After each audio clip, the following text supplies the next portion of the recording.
ശിവരാത്രിയിലെ ഒരു ജപം പോലും വെറുതെയാകില്ല. ഈ ഒരു രാത്രി ജീവിതം മാറും.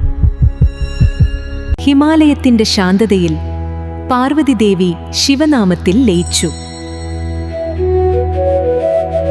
ഭക്തിയോടെ അർപ്പിക്കുന്ന ഓരോ ജലബിന്ദുവും ലോകക്ഷേമത്തിനായുള്ള പ്രാർത്ഥനയാണ്. ശിവരാത്രി ദിനത്തിൽ ഒരു നിമിഷം പോലും ജാഗരണം ഭക്തിക്ക് മഹാപുണ്യം നൽകുന്നു. ഉപവാസവും ജപവും ശിവനാമസ്മരണയും ഈ രാത്രിയിൽ ചെയ്താൽ ജന്മജന്മാന്തര പാപങ്ങൾ നീങ്ങും. ഭക്തന്റെ ഹൃദയത്തിൽ നിന്ന് വരുന്ന കൂവളപത്രം പോലും ശിവന് ഏറ്റവും പ്രിയമാണ്. സ്നേഹത്തോടെ അർപ്പിച്ചാൽ ശുഭം. പാർവതി ദേവിയുടെ സമർപ്പണം പോലെ നമ്മളും ശിവനിൽ ലയിക്കാം. ഈ ശിവരാത്രിയിൽ ഓം നമഃശിവായ എന്ന് ജപിക്കാം.